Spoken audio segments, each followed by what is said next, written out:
Bismillahirrahmanirrahim. Assalamualaikum warahmatullahi wabarakatuh.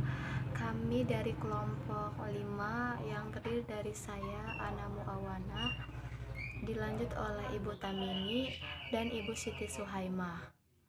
Kami akan membahas lanjutan dari materi kelompok 4. Kami akan membahas mengenai implikasi terhadap pendidikan.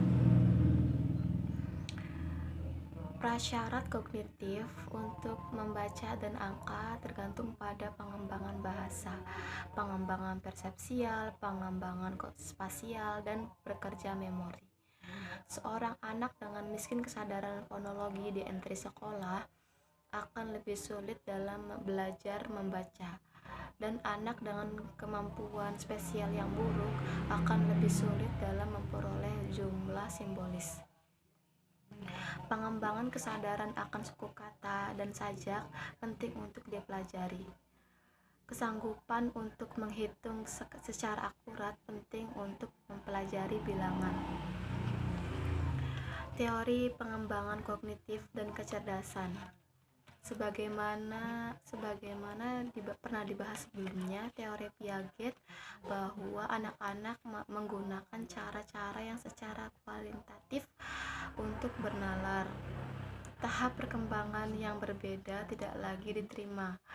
Sedangkan Plauden laporan berasumsi bahwa anak-anak hanya mampu berpikir logis berdasarkan simbolis dan material abstrak pada masa remaja. Psikologi anak beranggapan demikian juga. Bentuk-bentuk dasar pembelajaran dan pemikiran tersedia dari tahap pertama pada perkembangan manusia setelah dilahirkan.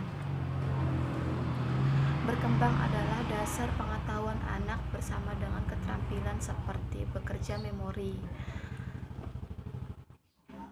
Bahasa adalah simbol dan sistem abstrak, dan melalui bahasa berpura-pura bermain dan imajinasi. Bahkan anak-anak kecil berpikir secara logis dengan bahasa yang abstrak. Bahasa yang menengahi perkembangan kognitif ketika berpidato menjadi magang. Ini menjadi dasar dalam mengatur kegiatan kognitif anak. Sistem tanda atau alat-alat psikologis seperti bahasa, menggambar, dan menulis disampaikan secara budaya, dan juga hubungan antar interaksi proses sosial dan kognitif dalam belajar anak-anak adalah dasar. Akhirnya sistem tanda akan mediasi berfungsi. Sistem tanda akan mediasi psikologis dalam anak terutama melalui ucapan batin. Pentingnya belajar dari orang lain juga ditonjolkan.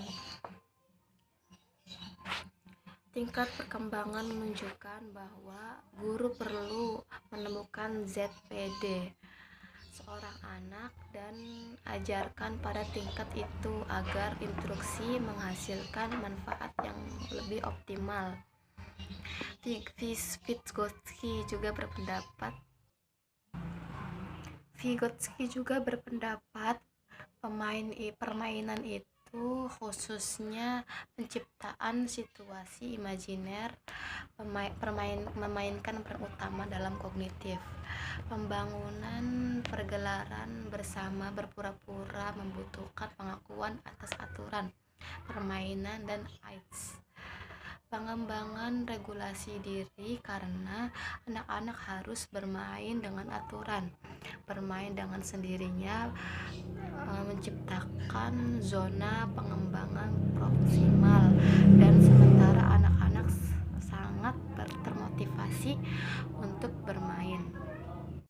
Perkenalkan, nama saya Tamini. Saya akan menyampaikan materi lanjutan dari Ana Muawana.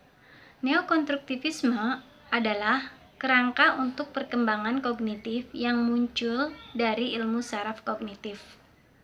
Batasan biologis pada pola aktivitas otak yang terdiri dari representasi mental, misalnya aksi biologis gen. cara-cara di mana indera manusia berfungsi akan membatasi representasi mental. Misalnya, indera telinga dapat menyaring, hanya dapat mendengar tentang frekuensi suara tertentu. Neokonstruktivisme penting untuk memahami gangguan kognitif, seperti fungsi sensorik atipikal. Contohnya, fungsi sensorik yang berubah dalam sistem pendengaran atau berkurangnya kepekaan terhadap ritme bicara. Teori kecerdasan ganda atau teori kecerdasan majemuk menurut Gardner meliputi teori kecerdasan spasial, teori kecerdasan logis matematis, dan teori kecerdasan linguistik. Gagasan teori kecerdasan majemuk adalah metafora yang berguna untuk menekankan bahwa kecerdasan mencerminkan berbagai keterampilan. Penelitian genetik multivarian menunjukkan tumpang tindih genetik yang substansial antara bidang kognisi yang luas seperti bahasa, memori, matematik, dan kemampuan kognitif umum.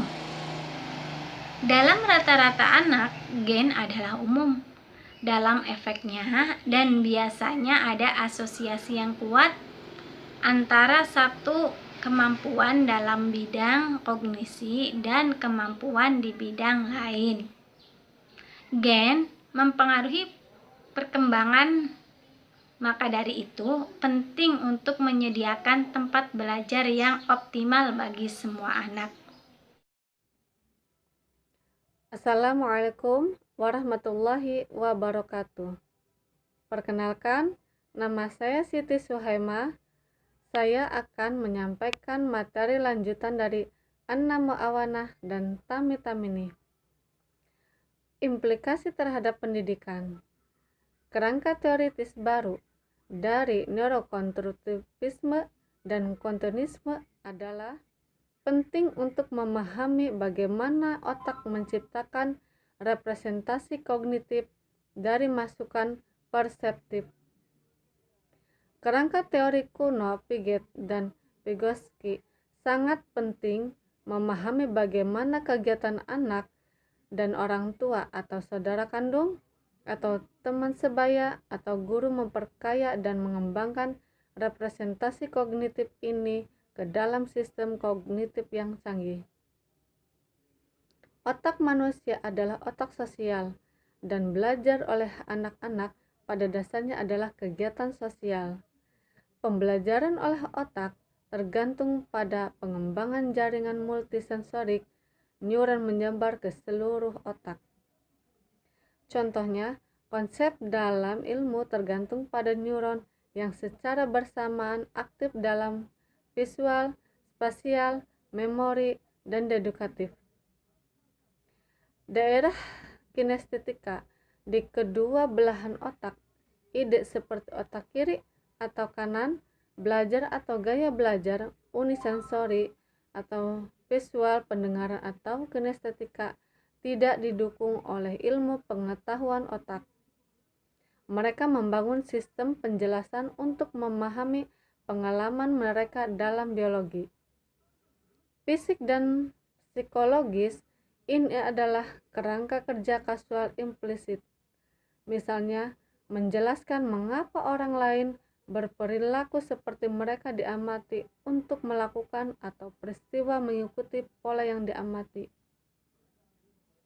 Pengetahuan yang diperoleh melalui pengalaman aktif seperti bahasa, berpura-pura, bermain, dan mengajar, semuanya penting untuk pengembangan anak-anak. Sekian dan terima kasih. Apabila ada salah kata, mohon maaf.